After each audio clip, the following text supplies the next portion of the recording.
For 2025, Lexus is dropping the UX 250H and giving it a new badge. Now it is the UX 300H, as it gets a new powertrain, as well as a few other tweaks here and there to some of the features. As always, I'm going to go through this thing from the outside in, talk about what it's been like to live with for the past week, and talk about what's new for 2025. Let's go ahead, take a look.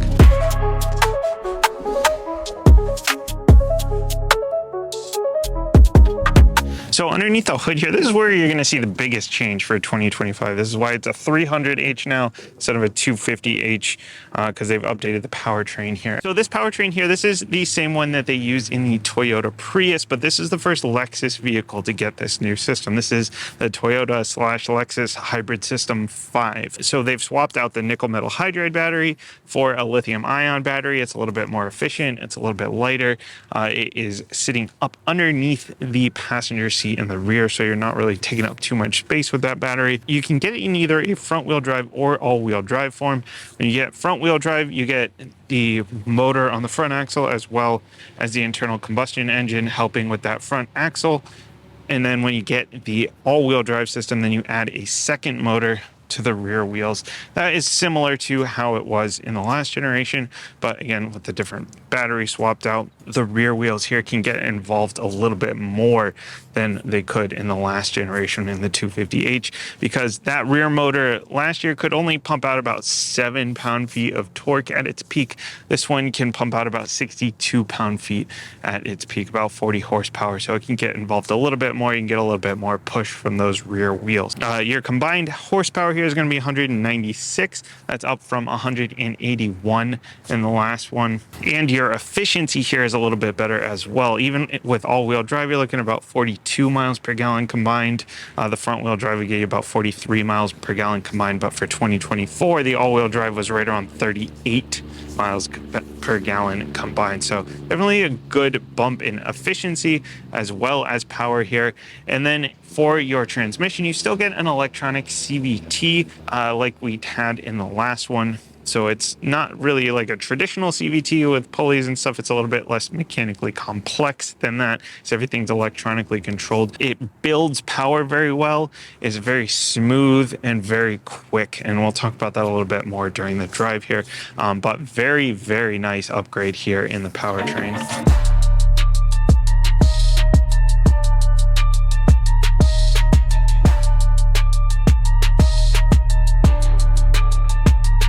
So this is the UX, it's the urban crossover, so it's a little bit more compact. It is 6.3 inches off the ground, that's your ground clearance, so it is a little bit lifted, which gives it that crossover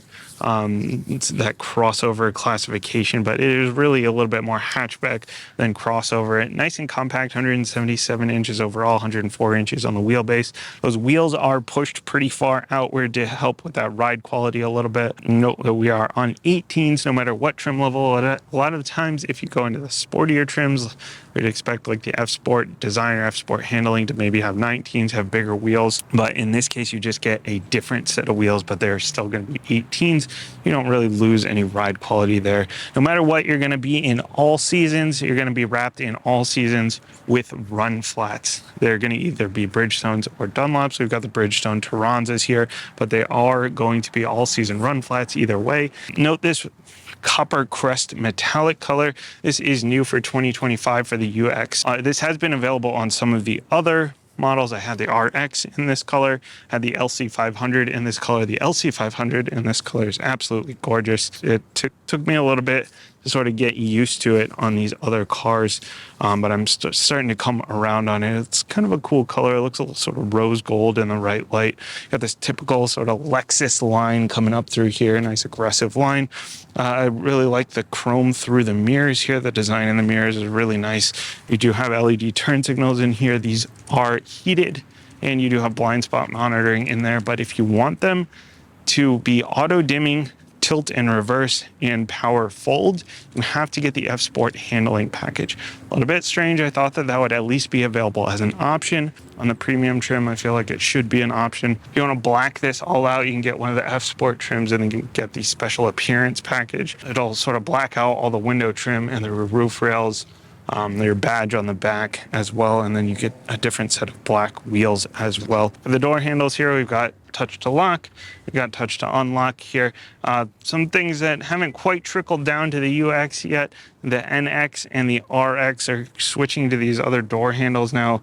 Last couple of years, they've had like a button on the inside instead of more traditional door handle. This one still has the traditional door handle that kind of pulls away, but really nice looking profile from the side. Again, nice and compact. These fenders are a little bit on the aggressive side. You can get these in black as well. The front end here, I really like what they've done with the front end. I like all the different colors and the sharp angles. It looks really nice the way they've done it. I know that the grills keep getting bigger and bigger, but I still think this is a very well done front end here. You can sort of get the design sort of gets more spread out as you go away from the L logo here. So you've got LED headlights here, LED daytime running lights, LED turn signals as well. But if you want the cornering lights, the LED fog lights and the cornering lights, then you do have to get either the F Sport handling or the F Sport design trim. Thought that one was a little bit strange. I wish you could get those cornering lights with the premium trim level, at least as an option. I really like to have those at night. So those are like, you turn the wheel and you get a little bit of light off to the side so you can see what's coming around the corner. I really like that feature quite a bit, and I wish that was available here in the premium trim. But we do have parking sensors across the front here. These are proximity sensors. These aren't going to give you any kind of camera view. There's no camera up here. You don't have that full 360 view. It's just going to give you a distance indicator when those sensors go off, and that'll show up in your infotainment system. Other than that, you do have a lot of real cooling, real venting throughout here. This over here is just fake vents for fake air, just sort of a design thing. But I like what they've done with the design here up front. I just really wish that you could get those cornering lights on the premium trim level here. Pretty nice looking here for the UX. I like the look of this as well. A little bit aggressive on the taillights here with this light all the way through. Here it's got like kind of this pointy thing going on. This is supposed to be to help out with aero a little bit, but 210 little individual LEDs through there. You have a rear wiper going on. I always love to see that in a hatchback or crossover. This does have the backup camera down here. Of course, anything after 2018 is going to have a backup camera. You got your hidden exhaust down there, as well as a little bit of a hidden diffuser going on down there as well. Now for 2025, they have added power kick sensor to the F Sport handling as standard. It was already standard on the premium model, the premium trim that I have here. And so that one carries over. So you do have the kick to open, and that was probably the easiest kick to open I've ever used. That opens up into about 17 and change cubic feet of space. I know those are weird measurements. It's just the easiest way to compare across different vehicles. And that does not include this floor that actually you can take this out and lower it down a little bit so you actually get a little bit more space than is advertised. Then underneath here, you just get some tools, fixed flat kit. You don't actually get a spare tire, unfortunately, but it is on run flats, so hopefully you don't completely blow out your tire. You should be able to get where you need to go. Got some little grocery hooks up here as well, and then you get a 12 volt over here. I do wish that these weren't just fabric where the child seat anchors hook in, just because I feel like those are going to get all ripped up. But if you don't have child seats back here, then it's not going to be the end of the world. Little privacy cover going on, easy to take on and off. And then you got the button to close here as well, of course. Now, of course, if you didn't want to kick to open or you didn't want to push the button, you could always use the key fob as well to open that up. And if you have the Remote Connect subscription, you can either go into your app to remote start the car, or you can use the button here. You lock, and then hold down, and then that will start the car up. But you do have to have that Remote Connect subscription in order for that remote start to work on the key fob or through the app.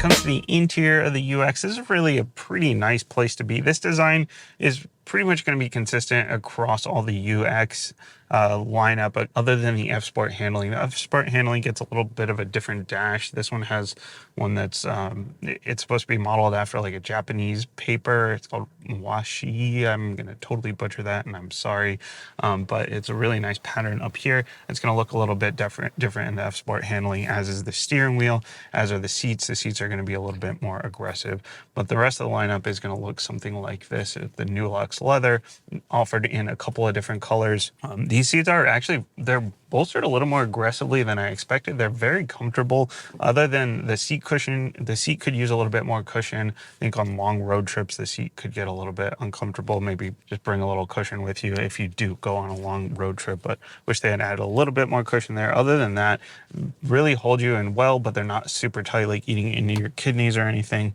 These are power adjustable. There is adjustable lumbar, no adjustable bolsters, but adjustable lumbar, forward, back, up, down, no thigh adjustment or anything. Didn't expect that at this price point, at this entry level UX. But these are heated standard. They're ventilated as long as you're in the premium or above. The only way to get memory seats is with the F Sport handling trim level all the way at the top, which I think is a little bit strange. I think the premium, it would probably makes sense to have memory seats on something you call premium, or at least have it as an option on some of the other trim levels. It would be nice to have those memory seats. But outside of that, comfortable seat. You do have the auto dimming mirror with the home link, again, premium, and the F Sport handling, so not available on the base. You got the nice big screen. The screen is updated from last year. Now you got the 12.3-inch screen. This is still, it was already using the newer Toyota Lexus system, but this system is really nice. It's very easy to use. It's got kind of like a mobile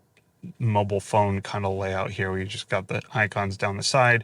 It's very easy to go back and forth between your different settings, and find all your settings through here. You can also watch some of your energy stuff, all the energy monitoring, see like whether your batteries are generating or whether the engine is pushing power to the front wheels. Really nicely done there. The driver's assist stuff you can all adjust through here. So in Toyota you have to adjust all that through here, but in Lexus, you can adjust your driver's assist through here, and it's really nice and easy to turn stuff on and off.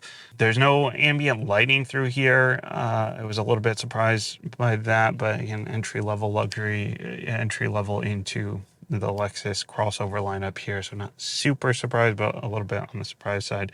Android Auto through here, Apple CarPlay through here are going to be standard wireless. I've had no problems with my Android Auto at all. This is going to be a little bit of a nitpicky thing. This volume knob here, it's a little bit weird that it's over here on the driver's side, because usually the knob here is really more for the passenger, because you have the controls here on the steering wheel, and since this is tilted towards me a little bit, your passenger has to kind of like reach across. And at night there's no light around the volume knob, so if you do want to use this and it's like black on black at night, it's a little bit hard to see. Steering wheel laid out well. This is heated only because this car has the cold climate package on it, so it does have the heated steering wheel with an auto setting, which is nice. It has 2 different levels of heat and then an auto. It's laid out very well. They have not trickled down the sort of capacitive touch things, the little capacitive slidey buttons from the NX and the RX. I'm glad those haven't trickled down to here, and you still have these regular plastic buttons that are like very distinct. This could be a little bit more compact with rollers and switches rather than having a lot of like big buttons, but it does work well. The system works well, no real issues there. The cluster here, this one has the upgraded 12.3-inch instrument cluster. It's an 8-inch standard, but you can option this 12.3-inch in the premium, and it's going to be standard above that. It's going to be standard if you're in the F Sport handling. But this cluster has been updated as well. Before, it had like the big circle in the middle that kind of slid left and right, but now with this fully digital one, everything's very clear. Everything's very easy to decipher, and you can sort of adjust your different settings. You can have different preset sets of things, like you get to customize what's on the right, what's on the left, and what's in the middle. You can preset different sets of 3 things: your driver's assist settings, your energy monitoring, your G-force, all that kind of stuff you can cycle through. your fuel economy. And then it'll have your traffic sign recognition in here, your speed limit, your driver's assist stuff, all that's going to be standard. Heads-up display is going to be an additional option. It is not standard here on the premium trim, but that one is an option. Buttons and switches across here both go up and down, nice and easy to use. No issues with those for the HVAC. I'm glad that there's still physical controls here. Push button start. You got your cup holders down here. Wireless charger down here is an option. That's a $75 option. I don't know why that's a $75 option. I feel like that should be standard on a premium car like this. It's been a little bit annoying. You have to make sure it's right on the pad because the pad doesn't go all the way across the whole section. So you have to make sure your phone's right on the pad. But outside of that, it does work it works fine. You got USB-Cs in there, cup holders. I like that this isn't all like glossy piano black. With the NX and the RX, they're starting to use a lot more gloss black. This does have hard plastics, yes, around the cabin, yes, at this price point. I'm not really surprised, but I'm glad they didn't use the glossy piano black that just has scratches and fingerprints all over it. Your gear shifter here, nice and simple. Again, like the sort of low impact thing. This is what Lexus is using for all their cars now. Again, your controls for your heated and ventilated seats, your heated steering wheel. For all of these, you do have an auto setting, which is nice for the passenger and the driver. Your EV mode, you can use that at low speeds, like parking garages and stuff. You have an auto hold feature if you don't want to keep your foot on the brake when you're coming up at stoplights. Moonroof here is going to be standard on the premium and above. No sunglasses holder, interestingly. Back seats are going to be 33 inches of legroom, so it is a little bit on the tight side if you do have passengers back there a lot. I've got my kids riding around back there. It is a little bit on the tight side, but if you're only using the back seats in a pinch, then not as big a deal, but definitely going to want to sit back there if you do have people back there quite often. It does have the child seat latches and anchors there. It has a fold down center armrest with the cup holders. They do have vents back there. They've got USBs back there as well. Really a nicely done interior. I wish that you could upgrade the sound system. The sound system is going to be an 8-speaker system. You can upgrade to a 10-speaker premium sound system, but it is not like the Mark Levinson. You can't get like the higher end sound system, only a 10-speaker, but it is a small area. 10 speakers is pretty decent. The sound isn't too bad in here. It just would be nice to have a more premium option. But generally speaking, very nice interior, very comfortable. I wish you could get the memory seats. I wish you could get a higher end sound system. But outside of that, really pretty nice place to be.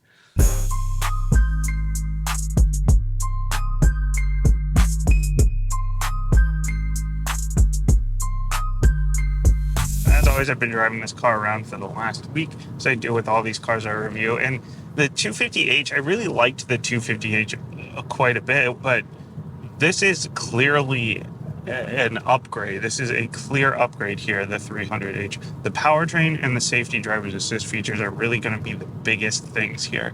The powertrain, it is very smooth. The acceleration is very smooth. The throttle is very responsive. And it actually feels quick here. This is the UX has never really been like a quick car, but this one does actually feel quite quick when you put your foot into it.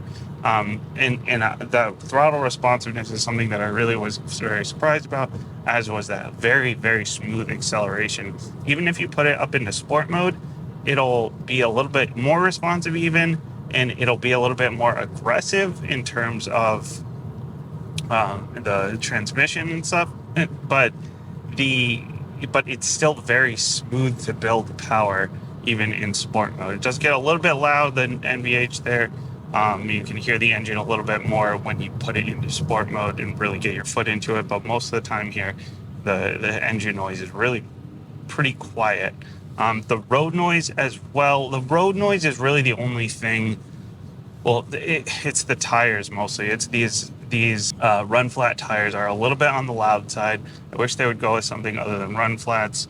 But what's interesting is once you're cruising, it's actually quieter. It's really around town that these tires are kind of loud. And once you get cruising on the highway, it actually quiets up quite a bit. The active noise canceling here works really, really well, but I wish it would work a little bit better at lower speeds. Maybe a little bit on the nitpicky side, especially here for introduction to the Lexus lineup, this like entry level luxury here. So beyond the powertrain here, the powertrain is very, very good. The steering here is nice and tight. It's like not so light. It's like it's super video game light. Like you're not involved, but it's not so heavy that you feel like you have to work hard or anything. The steering is well done as well. It has this thing called active cornering assist that Lexus added a few years ago, which is a brake-based system where if you go into like a tight corner, it'll apply brake to one of the wheels, to the wheels as needed to sort of keep you balanced through the corners, and keep you from rolling too much. And it really is very balanced through the corners. Does a great job with that. And then the safety and driver's assist stuff here, the 3.0 system is very good. So the 2.5 had a great suite of features. There were a lot of features with the 2.5 safety and driver's assist system, but the 3.0, not only does it give you more features, it much improves the features that were available. So the big things here are going to be the radar cruise works much better, and the lane centering here on the highway works much better. I always like to talk about the lane centering because it's one of my favorite features for when you're on the highway, because I spend a lot of time on the highway going to work every day. And so the radar cruise keeps your distance between you and the person in front of you, and it does a very good job with that. And it will even slow you down through curves a little bit. You can turn that off if you want to take your curves at full speed, but it will also keep you centered in your lane. This is not the lane shove assist. This isn't the one that will like bounce you back and forth between the lane lines. If you start to come over one lane, it'll shove you back. That it does have that as well, but this is lane centering, or lane tracing they call it, which will keep you centered in your lane while you're on the highway, and it does a very good job. Again, the 2.5 system is a little bit bouncy. It bounces you back and forth a little bit, and on curves you would lose it a little bit. But this one, the 3.0 system, keeps you much better centered in your lane. Keeps you centered in your lane much better. It does have blind spot monitoring, rear cross traffic alert. It has pedestrian monitoring as well. It has this system where if you are coming across, like turning left towards pedestrians or turning left towards oncoming traffic, it will brake for you there as well. So the suite of safety features is very good here. Everything works really well. The one thing I don't like is the proactive drive assist. Once you start coming up close to somebody, it'll kind of brake for you. It feels almost like a regenerative braking system if you've been in an EV. I just don't like that system because it's not super consistent in when it brakes, it feels like, and so I just turn that off in here. All the safety and driver's assist features that are available on this one are better than the 2.5, and then you get new stuff on top of that works very, very well. They really do stay out of your way outside of that proactive drive assist.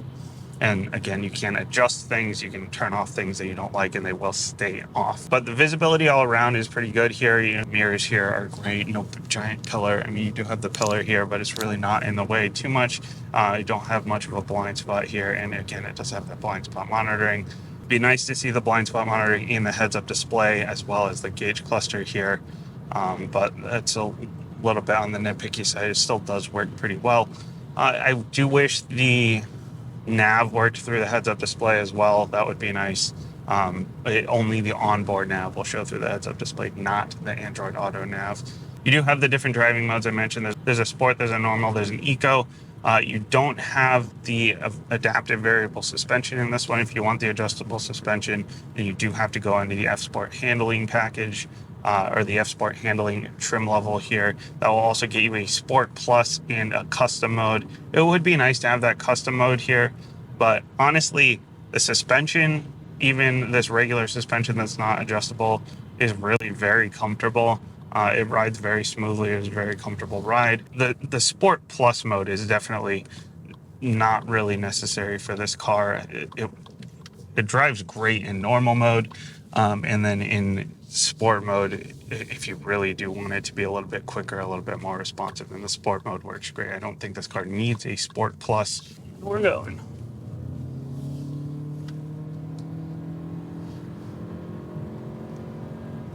Not too bad for acceleration. Overall driving experience, really a very nice experience here. Do wish it was a little bit quieter at lower speeds. Different tires would probably fix that, but outside of that, really a great car to drive.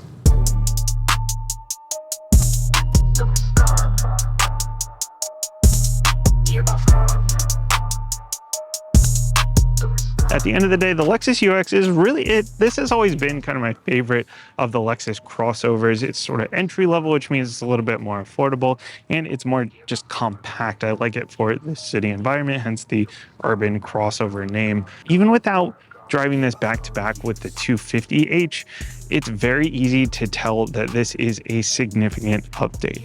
It is smoother, it's quicker, it's more efficient, it's quieter. Everything about this powertrain is much better than the outgoing one. Not that the outgoing 250h had a bad powertrain, but this one is definitely better, and it's very, very apparent.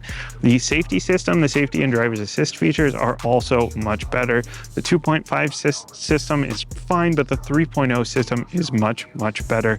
And for those two things alone, for the safety and driver's assist, as well as the powertrain, that this is definitely worth the upgrade over the 250h. But the premium is really where I think I would end up here. The base model Lexus base models are typically, you lose out on quite a few features there. At that point, I would probably just go with the top spec of the Toyota equivalent.